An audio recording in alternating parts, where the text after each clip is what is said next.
Welcome to Siddhashree GK channel. ಈ ಒಂದು ತರಗತಿಯಲ್ಲಿ ನಾವು ವಿಜ್ಞಾನದಲ್ಲಿ ಬರುವ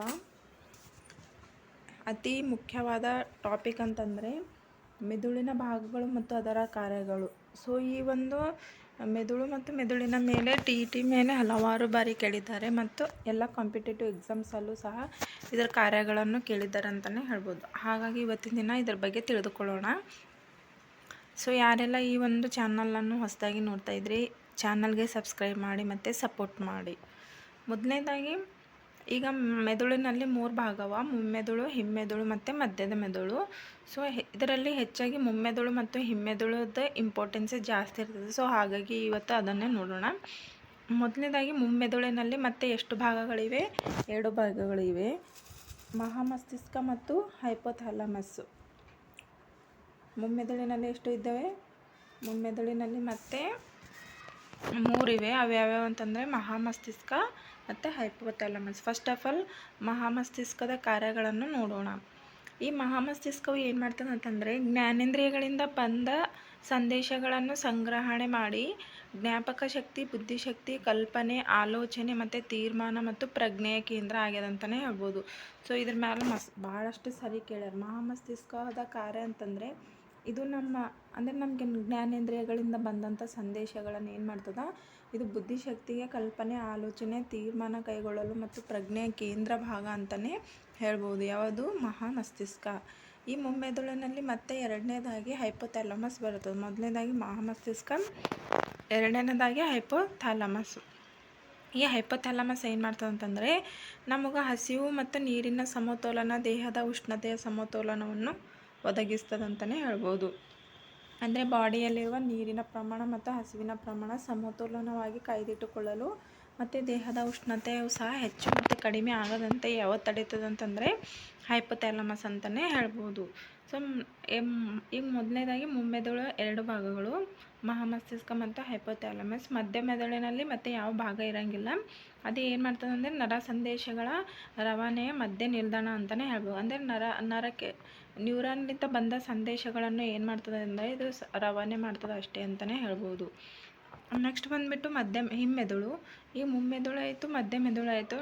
ನೆಕ್ಸ್ಟ್ ಬರುವುದು ಹಿಮ್ಮೆದುಳು. ಅದರಲ್ಲಿ 3 ಭಾಗಗಳನ್ನಾಗಿ ನಾವು ನೋಡ್ತೀವಿ: ಅನುಮಸ್ತಿಷ್ಕ, ಮೆಡುಲ್ಲಾ ಅಬ್ಲಾಂಗೇಟ, ಪಾನ್ಸ್. ಮುಮ್ಮೆದುಳಿನಲ್ಲಿ ಮಹಾಮಸ್ತಿಷ್ಕ ಮತ್ತು ಹೈಪೋಥಾಲಮಸ್, ಹಿಮ್ಮೆದುಳಿನಲ್ಲಿ ಅನುಮಸ್ತಿಷ್ಕ, ಮೆಡುಲ್ಲಾ ಅಬ್ಲಾಂಗೇಟ ಮತ್ತು ಪಾನ್ಸ್. ಮೊದಲನೇದಾಗಿ ಅನುಮಸ್ತಿಷ್ಕದ ಕಾರ್ಯಗಳನ್ನು ನೋಡೋಣ. ನಮ್ಮ ಬಾಡಿಯಲ್ಲಿರುವ ಚಟುವಟಿಕೆಗಳಾದ ನಡೆಯುವ, ಓಡುವ ಮತ್ತು ಚಲನೆಗೆ, ಸ್ನಾಯು ಸಮತೋಲನ, ದೇಹದ ನಿಲುವು ಮತ್ತು ಐಚ್ಛಿಕ ಕ್ರಿಯೆಗಳ ನಿಖರತೆ. ಅಂದರೆ ನಾವು ಇಲ್ಲಿ ಏನಂತ ಕೇಳಿದ್ರೆ ಐಚ್ಛಿಕ ಕ್ರಿಯೆ ಅಂತಂದರೆ ನಮ್ಮ ಇಚ್ಛೆಗೆ ಒಳಪಡೋದು. ಈಗ ನಡೆಯೋದಂದರೆ ನಡ್ಕೋತಾನೆ ಇರೋಂಗಿಲ್ಲ. ನಮ್ಗೆ ಬೇಕಾದರೆ ನಡಿತೀವಿ ಮತ್ತು ನಾವು ಬೇಡ ಆಗಿದ್ದರೆ ನಡೆಯಂಗಿಲ್ಲ. ಇದು ನಮ್ಮ ಇಚ್ಛೆಗೆ ಒಳಪಟ್ಟಿರ್ತದೆ. ಸೊ ಇವು ನಮ್ಮ ಇಚ್ಛೆಗೆ ಒಳಪಟ್ಟಿರುವ ಎಲ್ಲ ಚಲನೆಗಳು ಏನು ಅಂತಂದರೆ ಅನುಮಸ್ತಿಷ್ಕದ ಕಾರ್ಯಗಳು ಅಂತಲೇ ಹೇಳ್ಬೋದು. ನೆಕ್ಸ್ಟ್ ಬಂದುಬಿಟ್ಟು ಮೆಡುಲ್ಲಾ ಅಬ್ಲಾಂಗೇಟ. ಈ ಮೆಡುಲ್ಲಾ ಅಬ್ಲಾಂಗೇಟ ಏನು ಮಾಡ್ತದೆ ಅಂತಂದರೆ ಅನೈಚ್ಛಿಕ ಕ್ರಿಯೆಗಳು. ಅಂದರೆ ಯಾವೆಲ್ಲ ನಮ್ಮ ಇಚ್ಛೆಗೆ ಒಳಪಡುವುದಿಲ್ಲ, ಅಂದರೆ ನಮಗೆ ಸಾಕಾದಾಗ ನಾವು ನಿಲ್ಲಿಸ್ತೀವಲ್ಲ, ಸೊ ಅವೆಲ್ಲ ಅನುಮಸ್ತಿಷ್ಕದು ಅಂದರೆ ಐಚ್ಛಿಕ. ಮೆಡುಲ್ಲಾ ಅಬ್ಲಾಂಗೇಟ ಅನೈಚ್ಛಿಕ ಅಂದರೆ ಈಗ ಉಸಿರಾಟ ನಮಗೆ ಬ್ಯಾಡ್ ಅಂತಂದ್ರೆ ಅದು ನಿಲ್ಲಿಸ್ಲಿಕ್ಕೆ ಆಯ್ತದೇನೋ ಇಲ್ಲ. ಸೊ ಹೃದಯ ಬಡಿತ, ಉಸಿರಾಟ, ರಕ್ತದೊತ್ತಡ, ಕಿಣ್ವಗಳ ಸವಿಕೆ, ಜೀರ್ಣನಾಳದ ಚಲನೆಗಳು, ಇವೆಲ್ಲ ಯಾವ ನಿಯಂತ್ರಣ ಮಾಡ್ತದೆ ಅಂದರೆ ಮೆಡುಲ್ಲಾ ಅಬ್ಲಾಂಗೇಟ. ನೆಕ್ಸ್ಟ್ ಬಂದು ಕೊನೆಯದಾಗಿ ಪಾನ್ಸ್, ನಮ್ಮ ಮುಖದ ಹಾವಭಾವ ಮತ್ತು ಅಗಿಯುವಿಕೆಗಳ ನಿಯಂತ್ರಣ. ಸೊ ಇದು ಏನು ಮಾಡ್ತದೆ ಅಂತಂದರೆ ಮುಖದ ಹಾವಭಾವ ಮತ್ತು ಅಗಿಯುವಿಕೆಗಳ ನಿಯಂತ್ರಣ ಯಾವ್ದು ಮಾಡ್ತದೆ ಅಂದರೆ ಪಾನ್ಸ್ ಮಾಡ್ತದೆ. ನೆಕ್ಸ್ಟ್ ಬಂದು ಇದ್ರ ಮೇಲೂ ಸಹ ಭಾಳಷ್ಟು ಸಾರಿ ಕೇಳಿದ್ದಾರೆ. ಯಾವುದಂದರೆ ಸಸ್ಯ ಹಾರ್ಮೋನ್ಗಳು, ಅದರ ಕಾರ್ಯಗಳನ್ನು ನೋಡೋಣ. ಈಗ ಸಸ್ಯ ಹಾರ್ಮೋನುಗಳಲ್ಲಿ ಬೆಳವಣಿಗೆ ವೃದ್ಧಿಸುವ ಹಾರ್ಮೋನ್ಗಳು ಮತ್ತು ಬೆಳವಣಿಗೆ ತಡೆಯುವ ಹಾರ್ಮೋನ್ಗಳಂತೆ 2 ಟೈಪ್ಸ್ ಇರ್ತಾವೆ. ವೃದ್ಧಿಸುವ ಅಂತಂದರೆ ಹೆಚ್ಚಿಗೆ ಮಾಡುವುದು, ಪ್ರತಿಬಂಧಿಸುವ ಅಂದರೆ ಬೆಳೀಲಿಕ್ಕೆ ಸಹಾಯ ಮಾಡದೇ ಇರುವುದು. ಸೊ ಫಸ್ಟ್ ಆಫ್ ಆಲ್ ಬೆಳೆಯಲಿಕ್ಕೆ ಸಹಾಯ ಆಗುವ ಹಾರ್ಮೋನ್ ಯಾವುದು? ಸಸ್ಯ ಹಾರ್ಮೋನ್. ಈಗ ನಮ್ಮಲ್ಲಿ ಪ್ರಾಣಿ ಹಾರ್ಮೋನ್ಗಳು ಇರ್ತಾವಲ್ಲ, ಅದೇ ರೀತಿಯಾಗಿ ಸಸ್ಯಗಳಲ್ಲೂ ಕೂಡ ಸಸ್ಯ ಹಾರ್ಮೋನ್ಗಳಿರ್ತವೆ. ಮೊದಲನೇದಾಗಿ ಬೆಳವಣಿಗೆ ವೃದ್ಧಿಸುವ ಹಾರ್ಮೋನ್ ಯಾವುದಂದರೆ ಆಕ್ಸಿನ್ ಏನು ಮಾಡ್ತದೆ ಅಂದರೆ ಜೀವಕೋಶಗಳ ಉದ್ದ ಹೆಚ್ಚಿಸಲಿಕ್ಕೆ ಇದು ಏನು ಮಾಡ್ತದೆ? ಸಹಾಯ ಮಾಡ್ತದೆ ಅಂತಲೇ ಹೇಳ್ಬೋದು. ನೆಕ್ಸ್ಟ್ ಜಿಬ್ಬರ್ಲಿನ್ ಎದಕ್ಕೆ ಹೆಲ್ಪ್ ಮಾಡ್ತದೆ? ಗಿಡಗಳಲ್ಲಿರೋ ಅಂದರೆ ಸಸ್ಯಗಳಲ್ಲಿರುವ ಕಾಂಡದ ಬೆಳವಣಿಗೆಗೆ ಜಿಬ್ಬರ್ಲಿನ್ ಸಹಾಯ ಮಾಡ್ತದೆ ಅಂತಲೇ ಹೇಳ್ಬೋದು. ಮತ್ತು ಸೈಟೋಕೈನಿನ್ ಇದು ಕೋಶ ವಿಭಜನೆಯನ್ನು ಉತ್ತೇಜಿಸುತ್ತದೆ. ಬೀಜ, ಹಣ್ಣು ಇತ್ಯಾದಿ ಭಾಗಗಳಲ್ಲಿ ಬೆಳವಣಿಗೆ ಹೊಂದದಂತಲೇ ಹೇಳ್ಬೋದು. ಬೆಳವಣಿಗೆ ಹಾರ್ಮೋನ್ಗಳು ಆಕ್ಸಿನ್, ಜಿಬ್ಬರ್ಲಿನ್, ಸೈಟೋಕೈನಿನ್. ನೆಕ್ಸ್ಟ್ ಬಂದುಬಿಟ್ಟು ಬೆಳವಣಿಗೆಯನ್ನು ಪ್ರತಿಬಂಧಿಸುವ ಹಾರ್ಮೋನ್ ಅಬ್ಸಿಕ್ ಆಮ್ಲ. ಇದು ಬಂದು ಬೆಳವಣಿಗೆ ಪ್ರತಿಬಂಧಿಸುವಿಕೆ, ಎಲೆಗಳ ಉದುರುವಿಕೆಗೆ ಕಾರಣ ಅಂತಲೇ ಹೇಳ್ಬೋದು. ಸೊ ಇದರಲ್ಲಿ ಬೆಳವಣಿಗೆ ವೃದ್ಧಿಸುವ ಹಾರ್ಮೋನ್ ಭೀ ಕೇಳ್ಬೋದು, ಬೆಳವಣಿಗೆ ಪ್ರತಿಬಂಧಿಸುವ ಹಾರ್ಮೋನ್ ಸಹ ಕೇಳ್ಬೋದು. ನೆಕ್ಸ್ಟ್ ಬಂದುಬಿಟ್ಟು ಇಲ್ಲಿವರೆಗೂ ನಾವು ಸಸ್ಯ ಹಾರ್ಮೋನ್ಗಳನ್ನ ನೋಡಿದ್ದೇವೆ. ಈಗ ಪ್ರಾಣಿ ಹಾರ್ಮೋನ್ಗಳನ್ನು ನೋಡೋಣ ಬನ್ನಿ. ಇಲ್ಲಿ ಎಷ್ಟು ಹಾರ್ಮೋನ್ಸ್ ಅವ? ಪಿಟ್ಯುಟರಿ, ಥೈರಾಯ್ಡ್, ಅಡ್ರಿನಲ್, ಮೇದೋಜೀರಕ, ಅಂಡಾಶಯ ಮತ್ತು ವೃಷಣ 6 ಹಾರ್ಮೋನ್ಗಳನ್ನು ನೋಡ್ತೀವಿ. ಸೊ ಅವು ಯಾವ್ಯಾವ ಹಾರ್ಮೋನ್ ರೀಪ್ರೊಡ್ಯೂಸ್ ಮಾಡ್ತದೆ ಮತ್ತು ಅದರ ಕಾರ್ಯ ಸಹ ನೋಡೋಣ. ಮೊದಲನೇದಾಗಿ ಪಿಟ್ಯುಟರಿ. ಈ ಪಿಟ್ಯುಟರಿಗೆ ಏನಂತ ಕರಿತೀವಿ? ಬೆಳವಣಿಗೆ ಹಾರ್ಮೋನ್ ಅಂತ ಕರಿತೀವಿ. ಸೊ ಇದು ಏನು ಮಾಡ್ತದ? ದೇಹದ ಬೆಳವಣಿಗೆಗೆ ಮತ್ತು ಅಭಿವರ್ಧನೆಯ ನಿಯಂತ್ರಣ, ಅಂದರೆ ನಮ್ಮ ಬಾಡಿಯಲ್ಲಿ ಡೆವಲಪ್ಮೆಂಟು ಮತ್ತು ಗ್ರೋತ್ ಆಗಲಿಕ್ಕೆ ಮತ್ತು ನಿಯಂತ್ರಣ ಮಾಡಲಿಕ್ಕೆ ಕೂಡ ಈ ಒಂದು ಪಿಟ್ಯುಟರಿ ಹಾರ್ಮೋನು ಹೆಲ್ಪ್ ಮಾಡ್ತದೆ ಅಂತಲೇ ಹೇಳ್ಬೋದು. ಇದಕ್ಕೆ ಇನ್ನೊಂದು ಹೆಸರು ಏನಂತ ಕರೀವಿ? ಬೆಳವಣಿಗೆ ಹಾರ್ಮೋನ್ ಅಂತ. ಯಾವುದಂತ ಕೇಳಿದಾಗ ನಾವು ಏನನ್ನಬೇಕು?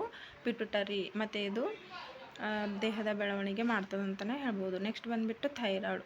ಈ ಥೈರಾಯ್ಡ್ ಗ್ರಂಥಿ ಏನು ಹಾರ್ಮೋನ್ ಪ್ರೊಡ್ಯೂಸ್ ಮಾಡ್ತದೆ ಅಂದರೆ ಥೈರಾಕ್ಸಿನು.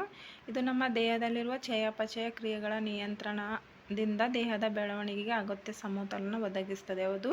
ಥೈರಾಯ್ಡ್. ಇದು ಏನು ಉತ್ಪಾದನೆ ಮಾಡ್ತದೆ? ಥೈರಾಕ್ಸಿನ್. ನೆಕ್ಸ್ಟ್ ಬಂದುಬಿಟ್ಟು ಅಡ್ರಿನಲ್. ಅಡ್ರಿನಲ್ ಯಾವ ಹಾರ್ಮೋನ್ ಪ್ರೊಡ್ಯೂಸ್ ಮಾಡ್ತದೆ? ಅಡ್ರಿನಲಿನು.